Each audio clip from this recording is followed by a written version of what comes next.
want you guys to notice here that she's just picked up a little bit to the inside. Just a little bit. And this is in a hacking line. It's one of those flay hardy hacks. They're pretty handy. That's a flay hardy hack, isn't it?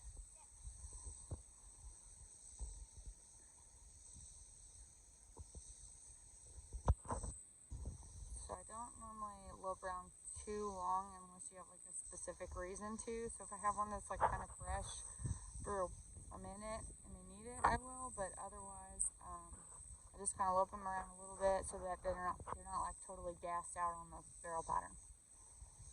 So just kind of working on softness, keeping the mare foul in her hands.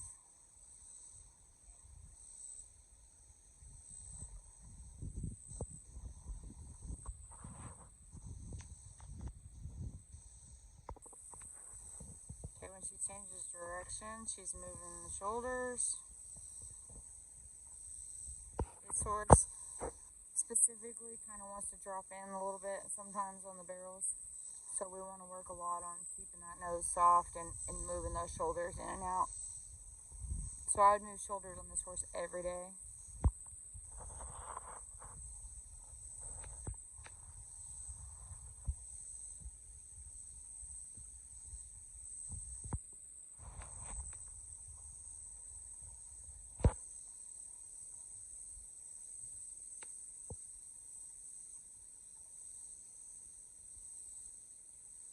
So then move shoulders again.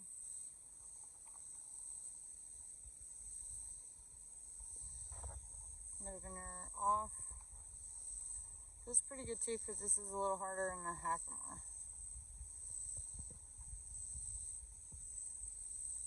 Getting her just tracking right. Moving her out.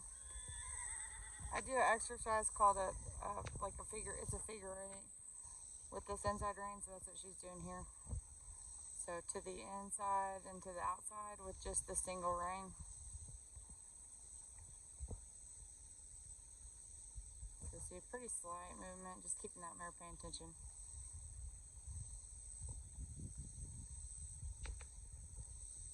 Glad she listens because I didn't tell her to do that. Okay, so what I want you to notice is though is that by doing all this too, it doesn't have to be perfect. Don't bend your wrist. Bad.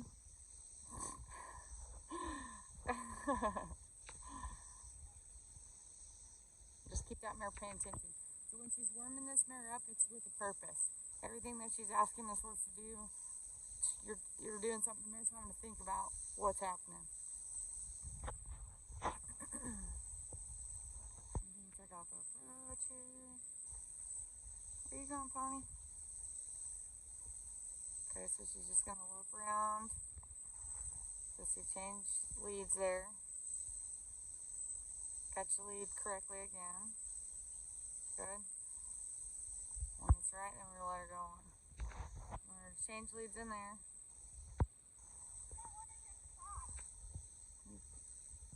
I'm videoing your workout. You do you. Good. It's good there. So she changed leads there. Sometimes they'll change leads when you shift your weight.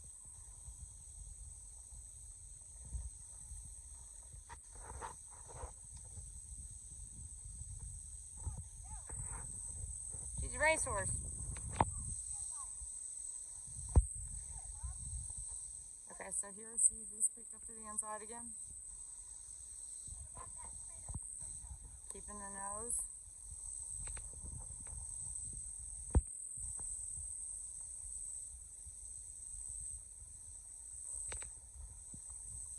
See how she got the lead change off the first? Let's see, she kicked out a lead there. I won't pick on that. She could have gave her nose a little bit back there quicker. So I won't pick on that because the horse did come around. But so I was telling that on the video here. So when you come around the second, the horse is changing leads off of that. So you're going to want to make sure that you're not shifting your weight to the outside. So we talked about like slinging a little bit a long time ago. So sometimes you'll like when you're coming around, when you're stepping out, if you swish your weight over, that horse will pop off leads at the second, and then they'll have to change again one time to get to the third. So then the only other thing is that when Megan's being a good sport by participating in this. So when you come around the third, you probably could have gave her a nose back a little bit faster. So if you go back and watch the video, you're going to see that she kind of went, like you held on to her and she kind of come to you. And when she was still in your hands at the third barrel finishing it, she had to kind of push herself out to get around it. Where if you would just give her back a little faster, she would have been out of it. A little faster. Yeah, so I try to be real quiet leaving the second barrel to not get that lead change there. But she did get the right lead change off the jump of the first. So I want you to notice when I start riding this horse that I'm going to keep her to the inside. So I was talking during this video, but you can't really hear it, so we're going to talk over it. Okay, so I want you to see, just keeping her to the inside. I don't want to warm her up a whole lot. I think here in a second I'll show you what happens when you kind of get a hold of her face. So I want you to kind of see, like on this horse, she could be pretty bad, but I want to get along. So you see, as soon as I start asking her to collect up and do something, see how much fight she has, and then you're going to see me back off and relax, and she tracks around fine. So pick your battles, okay? So like a lot of people say this horse is pretty terrible to lope around. She can be. She'll start acting like a rocking horse. But then if you ride kind of in the middle of your reins, see how there I have contact again. She's frustrated and pissed off.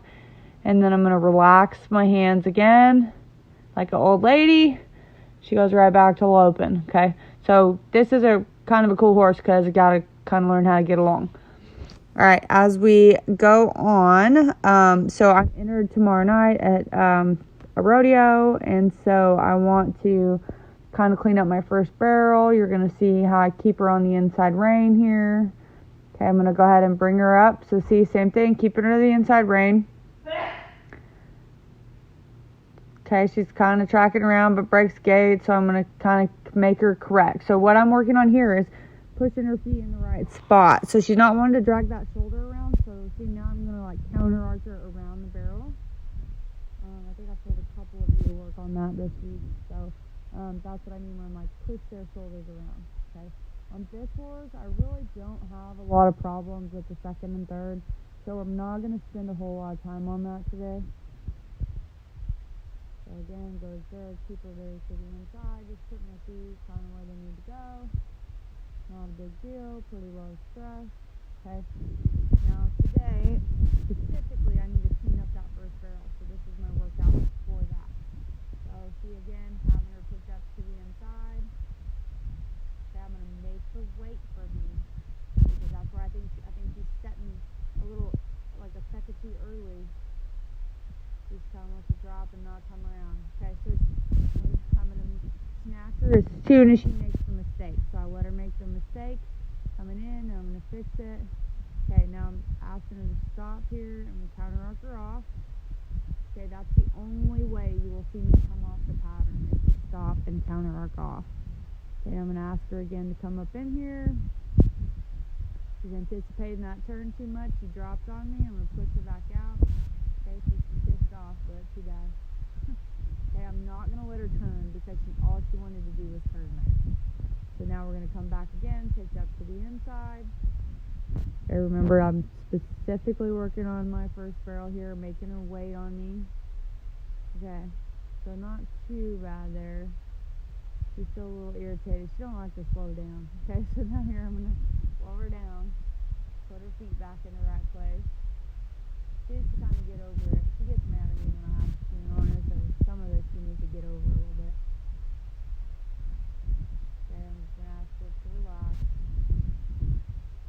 So, see, I want you to notice too, though, this horse, even though she's an asshole, she's really clear-headed. Like, she doesn't get hot. I mean, you could blow her through and then take her right back through, ask her to walk like that, and she'll step right off. So, same thing. I'm going to keep her picked up to the inside. You're going to see her get engaged. There you go. Okay, now I'm going to come in again. I'm going to let her go faster now. I'm making her wait on me again. Okay. I was pretty fast there.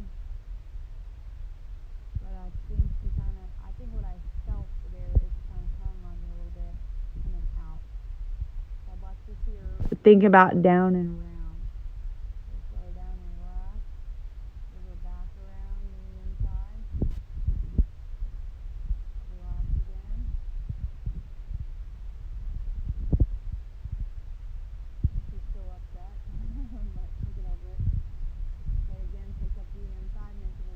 me. She needs to wait. I'm gonna ask her again. That was a lot faster. Okay. So now I'm gonna slow her down because I'm not gonna waste my horse. Okay. I just want her again relax. Where her feet go. She's good. Go for it again. Again, relax. See how I went faster in the first barrel, so that was my problem today. And then I'm not gonna waste my horse on the second and third.